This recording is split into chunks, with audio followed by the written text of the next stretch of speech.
ಯಾವಾಗ ಮತ್ತಿಘಟ್ಟದ ಸುಚೇತಾಗೆ ಹಸು ಕೊಡಿಸ್ತೀನಿ ಅಂತ ಬಂದ ಯೋಗೀಶ ಆಕೆಯನ್ನ ಹೊತ್ತೊಯ್ದಿದ್ದು ಗೊತ್ತಾಯ್ತೋ ಆಗ್ಲೇ ಸುಚೇತಾಳ ಅಣ್ಣ ಗೋವಿಂದರಾಜು ಅವನ ಹುಡುಕಾಟಕ್ಕೆ ಬಿದ್ದಿದ್ರು. ಆತ ಎಲ್ಲಿ ಹೋಗ್ತಾನೆ, ಏನ್ ಮಾಡ್ತಾನೆ, ಯಾರ್ಯಾರ ಜೊತೆ ಕ್ಲೋಸ್ ಆಗಿದ್ದಾನೆ ಅನ್ನೋದನ್ನೆಲ್ಲ ತಿಳ್ಕೊಂಡು ಪಕ್ಕಾ ಪೊಲೀಸರ ಇನ್ವೆಸ್ಟಿಗೇಷನ್ ಥರಾನೇ ಇವರು ತಲಾಶ್ ಮಾಡಿದ್ರು. ಕಡೆಗೆ ಯೋಗೀಶನ ಬಗ್ಗೆ ಪಕ್ಕಾ ಮಾಹಿತಿ ಸಿಕ್ಕ ಮೇಲೆ ಪೊಲೀಸರಿಗೂ ಇನ್ಫಾರ್ಮ್ ಮಾಡಿ ಒಬ್ಬ ಪೇದೆಯನ್ನ ಜೊತೆಗಿಟ್ಕೊಂಡು ಯೋಗೀಶನನ್ನ ಕವರ್ ಮಾಡ್ಕೊಂಡ್ರು. ಹೀಗೆ ಸಿಕ್ಕವನ ಹತ್ರ ಸುಚೇತಾ ಎಲ್ಲಿ ಅಂತ ಕೇಳಿದ್ರೆ ಶಿವಮೊಗ್ಗದ ಫ್ಯಾಕ್ಟರಿಯೊಂದರ ಸೆಕ್ಯೂರಿಟಿ ಗಾರ್ಡ್ ಹೆಸರು ಹೇಳಿದ್ದ. ಯಾವಾಗ ಮತ್ತಿಘಟ್ಟದಲ್ಲಿ ಸುಚಿತಾಗೆ ಹಸು ಕೊಡಿಸ್ತೀನಿ ಅಂತ ಬಂದ ಯೋಗೀಶ ಆಕೆಯನ್ನ ಹೊತ್ತೊಯ್ದಿದ್ದು ಗೊತ್ತಾಯ್ತು ಆಗಲೇ ಸುಚೇತಾಳ ಅಣ್ಣ ಗೋವಿಂದರಾಜು ಅವನ ಹುಡುಕಾಟಕ್ಕೆ ಬಿದ್ದಿದ್ರು. ಆತ ಎಲ್ಗ್ ಹೋಗ್ತಾನೆ, ಏನು ಮಾಡ್ತಾನೆ, ಯಾರ್ಯಾರ ಜೊತೆ ಕ್ಲೋಸ್ ಇದ್ದಾನೆ ಅನ್ನೋದನ್ನೆಲ್ಲ ತಿಳ್ಕೊಂಡು ಪಕ್ಕಾ ಪೊಲೀಸರ ಇನ್ವೆಸ್ಟಿಗೇಷನ್ ಥರಾನೇ ಇವರು ತಲಾಶ್ ಮಾಡಿದ್ರು.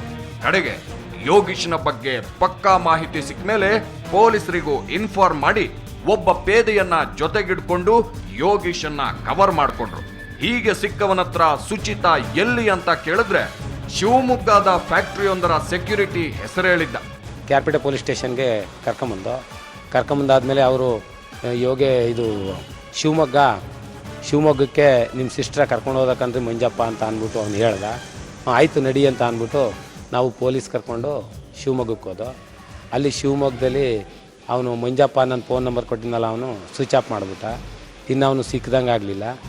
ಆಮೇಲೆ ಪುನಃ ಅಲ್ಲಿಂದ ರಿಟರ್ನ್ ಬಂದು ಆಗ ಮಂಜಪ್ಪನ ಎಮ್ ಪಿ ಎಮ್ ಫ್ಯಾಕ್ಟ್ರಿಲಿ ಮಂಜಪ್ಪನ ಸಿಕ್ಕದ.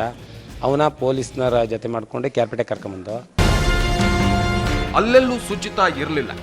ನಿಜ ಬೊಗಳು ಸುಮ್ಮನೆ ಅಲ್ಲಿ ಇಲ್ಲಿ ಅಂತ ಆಡಿದ್ರೆ ಪರಿಣಾಮ ಚೆನ್ನಾಗಿರಲ್ಲ ಅಂತ ರೇಗ್ತಾ ಇದ್ದ ಹಾಗೆ ಮೈಸೂರಿನ ಅಕ್ಕನ ಮನೆಯಲ್ಲಿ ಅಂದ. ಅಲ್ಲಿಗೆ ಕರ್ಕೊಂಡು ಹೋಗಿ ಎಲ್ಲಿ ಸುಚಿತಾ ಅಂತ ಕೇಳಿದ್ರೆ ಕರ್ಕೊಂಬರ್ತೀನಿ ಅಂತ ಒಳಗೋಗಿ ಆತ್ಮಹತ್ಯೆಗೆ ಯತ್ನಿಸ್ಬಿಟ್ಟ. ಯೋಗೇಶ ನಿಮ್ಮ ಸಿಸ್ಟರ್ ಮೈಸೂರಿನಲ್ಲಿ ಇಟ್ಟಿದ್ದೀನಿ ಅಂತ ಅಂದ್ಬಿಟ್ಟು ಹೇಳ್ದ. ಆಗ ಅವನ್ನ ಪುನಃ ಮೈಸೂರಿಗೆ ಕರ್ಕೊಂಬಂದು ಮೈಸೂರಿಗೆ ಅವ್ರ ಸಿಸ್ಟ್ರ್ ಮನೆಗೆ ಕರ್ಕೊಂಬಂದಾಗ ಫೋನ್ ನಂಬರ್ಗಳು ಏನೇನೈತೆ ತಗೋ ಅಂತ ಅಂದಾಗ ಅಲ್ಲಿ ಒಳಗಡೆಗೆ ಹೋಗಿ ಅವನು ಹ್ಯಾಂಗಿಂಗ್ ಮಾಡ್ಕೊಂಡೆ. ಆಗ ಹಾಸ್ಪಿಟ್ಲಿಗೆ ಸೇರಿಸಿದ್ರು. ಸೇರಿಸಾದ ನಂತರ ಪುನಃ ಹುಷಾರಾದ್ಮೇಲೆ ಕ್ಯಾರ್ಪೇಟೆ ಪೊಲೀಸ್ ಸ್ಟೇಷನ್ಗೆ ಬಂದವನ ಬೆಂಡೆತ್ತಿ ಬಾಯ್ ಬಿಡಿಸೋ ಕೆಲಸ ಪೊಲೀಸರದ್ದಲ್ವಾ.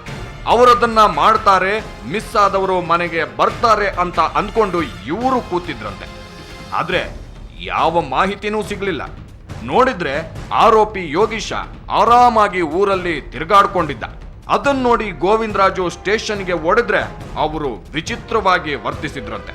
ಸರ್, ಈ ರೀತಿ ನಮ್ಮ ಸಿಸ್ಟರ್ ಹುಡುಕೊಡ್ಲಿಲ್ವಲ್ಲ ಸರ್ ಅಂತ ಹೇಳ್ದು. ಆಯಿತು, ನಿಧಾನ ಆಯ್ತದೆ, ಇದು ಅರ್ಜೆಂಟ್ ಆಗಕ್ಕಿಲ್ಲ, ಅವನು ಬಾಯಿ ಬಿಡ್ತಾ ಇಲ್ಲ ನೋಡಿ, ಅಲ್ಲಿ ನೆಣಕೊಂಬಿಟ್ಟವನೇ ಅಂತ ಅಂದ್ಬಿಟ್ಟು ಹೇಳಿದ್ರು. ಸರಿ ಫೋನ್ಲಾಗ ಹಾಕಿ ಹುಡುಕಿಸ್ಕೊಡಿ ಅಂತ ಅಂದು. ಆದರೆ ಅವರು ಹುಡುಕಿಸ್ಕೊಡ್ಲಿಲ್ಲ. ಅವಳೊಬ್ಬಳನ್ನೇ ಅಲ್ಲ, KR ಪೇಟೆ ಗ್ರಾಮಾಂತರ ಪೊಲೀಸರು ಇಲ್ಲಿವರೆಗೆ ಯಾರನ್ನೂ ಹುಡುಕಿಲ್ಲ. ಅದೂ ಅಲ್ಲದೆ ನೊಂದ ಜನರೆಲ್ಲ ಯೋಗೀಶ ಕಿಡ್ನಾಪ್ ಮಾಡಿದ್ದಾನೆ ಅಂತ ಹೇಳ್ತಾ ಇದ್ರು. ಕಿಡ್ನಾಪ್ ಕೇಸ್ ತಗೊಳ್ಳದೆ ಮಿಸ್ಸಿಂಗ್ ಅಂತ ಮಾಡ್ಕೊಂಡಿದ್ರು. ಮೋಸ್ಟ್ಲಿ ಅವರಿಗೆ ಯೋಗೀಶನ ಬಗ್ಗೆ ಅನುಮಾನ ಇರಲಿಲ್ಲ ಅನ್ಸುತ್ತೆ. ಆದ್ರೆ ಈಗ ಯೋಗೀಶನೇ ಏನೋ ಮಾಡಿದ ಹಾಗೆ ಇದೆ ಅಂತಿದ್ದಾರಂತೆ. ಈಗ ಅದ ಎಲ್ಲರೂ ಮಾತಾಡ್ತಿರೋ ಪ್ರಕಾರ ಕಿಡ್ನಿ ಅವ್ರ ಅಪಹರಣ ಮಾಡೋದು, ಕಿಡ್ನಿ ತೆಗೆದು ಮಾರಾಟ ಮಾಡೋದು, ಈ ಥರ ಒಂದು ಗುಂಪೆ ಐತೆ ಅವನಿಂದೆ ಅಂತ ಗುಮಾನಿ.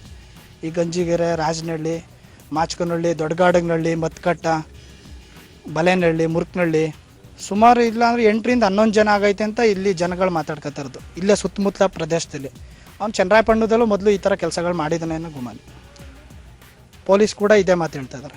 ಹಾಗಾದ್ರೆ ಜನರೇ ಆರೋಪಿಯನ್ನ ಹಿಡ್ಕೊಂಡ್ಬಂದ್ರು, ಯಾಕೆ ಸರಿಯಾದ ಕ್ರಮ ತಗೊಳ್ಳದೆ ಬಿಟ್ಟು ಕಳಿಸಿದ್ರು ಅನ್ನೋದಕ್ಕೆ KR ಪೇಟೆಯ ಪೊಲೀಸರ ಹತ್ರ ಸರಿಯಾದ ಉತ್ತರ ಇಲ್ಲ. ಈ ಹಿಂದೆ ಇದ್ದ ಇನ್ಸ್ಪೆಕ್ಟರ್ ವೆಂಕಟೇಶಯ್ಯ ಯಾಕೆ ಹಂಗ್ ಮಾಡಿದ್ರೋ ಗೊತ್ತಿಲ್ಲ. ಈಗ ನಾವು ಸೀರಿಯಸ್ ಕ್ರಮ ತಗೋತೀವಿ ಅಂತಿದ್ದಾರೆ. ಅವ್ರ ಪ್ರಕಾರ ಈ ಯೋಗೀಶ ಕಿಡ್ನಿಯನ್ನಲ್ಲ, ಹೆಂಗಸರನ್ನೇ ಮಾರಿದ್ದಾನೆ. ಕೊಡಗಿನ ಪಾಲಿ ಬೆಟ್ಟದ ಕಾಫಿ ಎಸ್ಟೇಟ್ ಕಡೆಗೆ ಆ ಹೆಂಗಸರು ಜೀತಕ್ಕಿರಬಹುದು ಅಂತ ಊಹಿಸಲಾಗ್ತಾ ಇದೆ. ಈ ಬಗ್ಗೆ ಪೊಲೀಸರು ತೀವ್ರವಾಗಿ ತನಿಖೆ ನಡೆಸ್ತಾ ಇದ್ದಾರೆ. ಇನ್ಯಾರೋ ಮಿಸ್ ಆಗೋ ಮೊದಲು ಏನ್ ನಡೀತಿದೆ ಗೊತ್ತಾಗ್ಲಿ. ಕಾಣೆಯಾಗಿದ್ದವರೆಲ್ಲ ಸರಿ ಸಲಾಮತ್ತು ವಾಪಸ್ ಬಂದ್ರೆ ಎಲ್ಲರಿಗೂ ಸಮಾಧಾನ.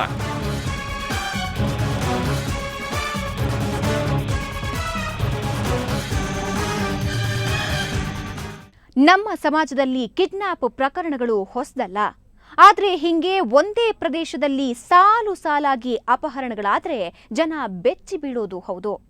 ಈ ಹಿಂದೆ ಇಂತಹ ಕೇಸ್ಗಳನ್ನ ಪೊಲೀಸರು ನೆಗ್ಲೆಕ್ಟ್ ಮಾಡಿದ್ರು. ಆದ್ರೆ ನಂತರ ದೊಡ್ಡ ದೊಡ್ಡ ಸೈಕೋಪಾತ್ಗಳೇ ಸಿಕ್ಕಿಬಿದ್ದಿದ್ರು. ಇಲ್ಲಿ ಕೂಡ ಅದೇ ರೀತಿ ಆಗಿದೆ ಅಂತ ನಾವು ಹೇಳ್ತಿಲ್ವಾದ್ರೂ ನಿರ್ಲಕ್ಷ್ಯ ಮಾಡೋದು ಮಾತ್ರ ತಪ್ಪು. ಒಂದು ವೇಳೆ ಮಾಡಿದ್ರೆ ಜನ ಪೊಲೀಸರನ್ನ ಕ್ಷಮಿಸಲಿಕ್ಕಿಲ್ಲ ಅಂತ ಹೇಳ್ತಾ ಇವತ್ತಿನ ಎಪಿಸೋಡ್ನ ಮುಗಿಸ್ತಾ ಇದ್ದೀವಿ. Good bye.